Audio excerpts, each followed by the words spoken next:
Hello guys, नमस्कार, जोहार, आदाब, सत श्री अकाल। एग्जाम फाइटर नंबर 1 पे आप सभी का ग्रैंड वेलकम है। बहुत बहुत स्वागत है साथियों। और आज बात करेंगे हम लोग बिहार असिस्टेंट प्रोफेसर की नई वैकेंसी के बारे में, जिसका कि फॉर्म आउट हो चुका है। ठीक है, फॉर्म आउट हो गया है, जिसमें कि अगर आप आवेदन करना चाहते हैं तो लास्ट डेट है 16 जनवरी 2025। एज लिमिट 21 से 55 साल के बीच अगर आपका एज है तो आप अप्लाई कर सकते हैं। बम्पर सैलरी है, 80,000 प्लस से आपकी सैलरी स्टार्ट होने वाली है। तो फॉर्म आउट है, तो देखते हैं कितनी सीटें हैं, किस किस विषय से ये रिक्रूटमेंट निकली हुई है साथियों। तो बिहार में क्या है, बाहर है, लगातार बैक टू बैक यहाँ पर वैकेंसी आपको देखने को मिल रही है। तो चलिए देख लेते हैं। और बिहार का ये सेंट्रल यूनिवर्सिटी है साथियों। यूनिवर्सिटी कौन है? Central university.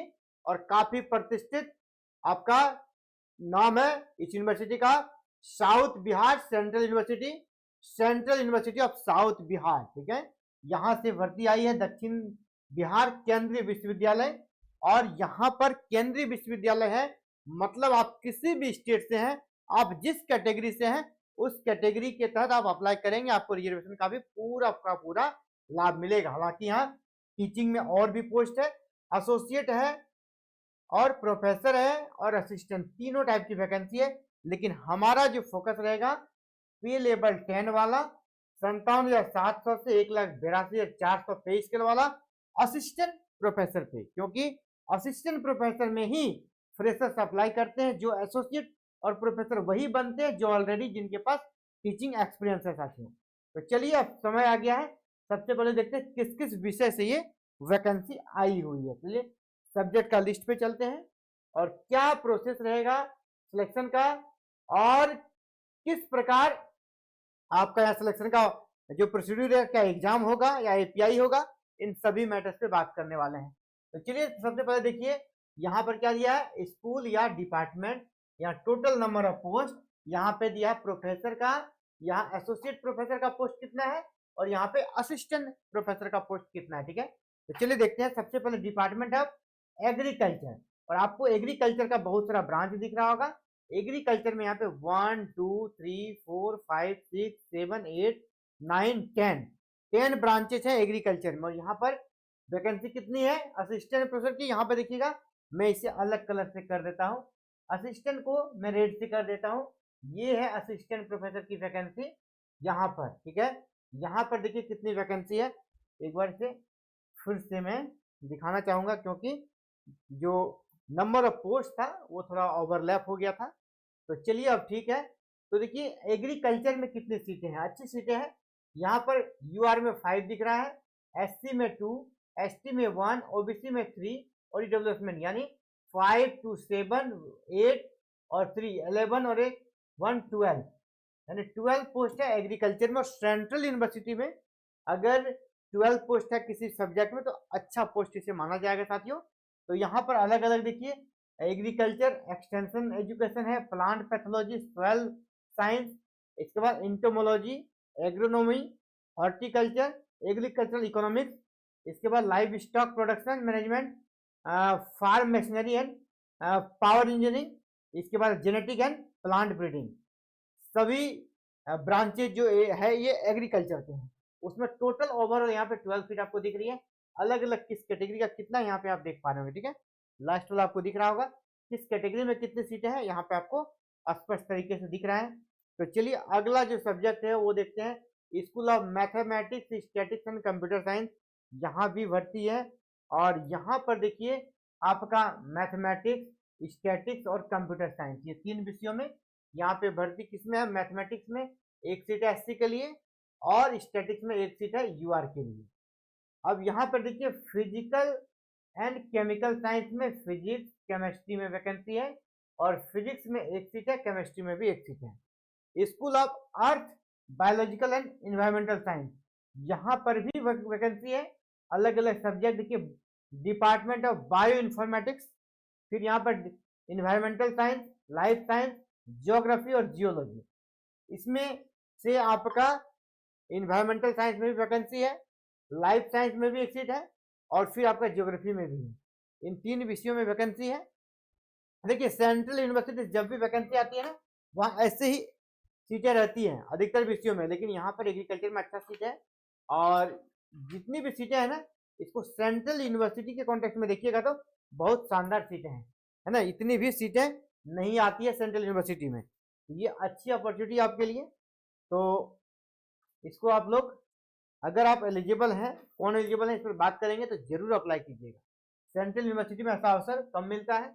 Department of economics studies and policy, यहाँ पे हालांकि असिस्टेंट प्रोफेसर की वैकेंसी नहीं है, सिर्फ प्रोफेसर और एसोसिएट की है। अब हम लोग बात करते हैं सीधे यहाँ पर कि असिस्टेंट की किसमें है, department of law and governance में। यहाँ पर आपका असिस्टेंट प्रोफेसर के लिए यूआर कैटेगरी में 1 सीट है। अब देखिए foreign languages, English and foreign languages में एससी के लिए 1 सीट है आपका यहाँ पर। इसके बाद school of media arts and aesthetics, यहाँ पर सीटें जो है ओबीसी के लिए 1 सीट है यहाँ पर। स्कूल ऑफ मैनेजमेंट में यहाँ पर department of commerce and business study, यहाँ पर भी एसटी के लिए 1 सीट है। तो ये सीटें थी असिस्टेंट प्रोफेसर के। बाद बाकी यहाँ प्रोफेसर का है, एसोसिएट का, उस पर हमारा कह सकते कोई फोकस नहीं रहता है, उस पर हम लोग अभी जाएंगे भी नहीं। अब बात करते हैं, चलिए आपका योग्यता क्या होनी चाहिए, कितना फी लगेगा, कैसे आवेदन कीजिएगा, उसको देख लेते हैं। आवेदन जरूर कीजिएगा, 1-2 सीट देखकर घबराना नहीं है, क्योंकि सेंट्रल यूनिवर्सिटी है भाई, वहां पर ऐसे ही रहता है, वहां सीट वैकेंट नहीं रहता है।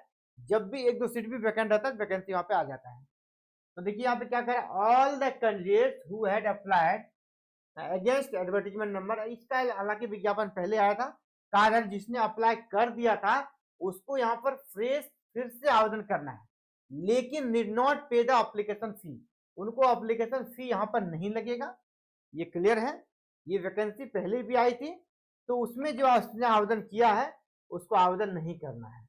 इसके बाद यहाँ पर चलते हैं, अब ये वाला है ना, मिनिमम क्वालिफिकेशन एंड पे। क्या मिनिमम क्वालिफिकेशन रहेगा, क्या आपको पेमेंट मिलेगा, इसके बारे में कहा जा रहा है कि 7 सेंट्रल पे कमीशन के अनुसार लेवल 10 के अनुसार आपकी सैलरी बनेगी, जो कि 80,000 प्लस तो रहनी ही रहनी है। और सिलेक्शन का जो प्रोसीड्यूर रहेगा, यूजीसी का रेगुलेशन 2018 रहेगा, यानी आपका जो मिनिमम क्वालिफिकेशन है ना, आपका जो मिनिमम क्वालिफिकेशन है वो क्या होना चाहिए, नेट होना चाहिए। मिनिमम क्वालिफिकेशन नेट या फिर पीएचडी होना चाहिए, आपका ये मिनिमम क्वालिफिकेशन है, ठीक है, नेट या पीएचडी। तो यहाँ पर आप आवेदन कर सकते हैं साथियों, जिसका नेट या पीएचडी है वो यहाँ पर आवेदन कर सकते हैं। मिनिमम क्वालिफिकेशन मांगा गया है, यही है। और बता दें सिलेक्शन का जो प्रोसीड्यूर रहेगा, यूजीसी का रेगुलेशन 2018 क्या कहता है, एपीआई एकेडमिक परफॉर्मेंस इंडेक्स के आधार पर आपका सिलेक्शन होगा। एपीआई बेस्ड सिलेक्शन होगा, ठीक है, एपीआई के आधार पर आपका सिलेक्शन होगा, आपका मेरिट बनेगा और फिर आपका इंटरव्यू होगा। कोई भी यहाँ पर एग्जाम नहीं होगा। हालांकि बिहार में और नई वैकेंसी आने वाली है आयोग के माध्यम से, जिसमें आप एग्जाम बेस्ड सिलेक्शन होगा। आवेदन कहाँ जाके कीजिएगा, आवेदन के लिए यहाँ पर है curec.samarth.in। हर एक सेंट्रल यूनिवर्सिटी का आवेदन का यही पोर्टल बन गया आजकल, है ना, cu central university recruitment.samarth.ac.in, curec.samarth.ac.in, यहीं पर जाकर आप ऑनलाइन आवेदन कर दीजिएगा। फी की बात करें तो फी देखिए आपका यूआर के लिए है अच्छा खासा, यूआर ईडब्ल्यूएस के लिए, लेकिन कुछ कैटेगरी को फी से छूट भी दिया गया है। 2000 है फी किनके लिए, जो यंग रिजर्व है, ओबीसी और ईडब्ल्यूएस है। बाद बाकी जो एससी एसटी पीडब्ल्यूडी और फीमेल कैंडिडेट है उनके लिए 0 फी है, उनको यहाँ पर कोई भी फी नहीं लगने वाला साथियों। इसके बाद दिया है link available for online application. Online application का लिंक 16 दिसंबर से अवेलेबल रहेगा। लास्ट डेट जो रहेगा सबमिशन का ऑनलाइन का, वो आपका 15 जनवरी 2026 है। 15 जनवरी 2026 के पहले आपको ऑनलाइन आवेदन कर देना साथियों। फिर आपके मेल पे इंटरव्यू का इंफॉर्मेशन आएगा, कब से इंटरव्यू होना है। तो बड़ी अपडेट थी आप सभी के लिए साथियों। इसी प्रकार अगर आप चाहते हैं बिहार में जो बड़ी वैकेंसी आ रही है 5500 के आसपास, है ना, 5500 के आसपास जो बड़ी वैकेंसी आ रही है ना, 5500 के आसपास, 5500 के आसपास एक बड़ी बम्पर वैकेंसी आ रही है। इसमें अगर आप अप्लाई करना चाहते हैं तो आप हमारे साथ बने रहिएगा, क्योंकि इस वैकेंसी से जुड़ी अपडेट भी आपको बहुत जल्द खुशखबरी मिलने वाली है। तो फिलहाल इस वीडियो में साथियों इतना ही। Thank you. जय हिंद, जय भारत, जय बिहार।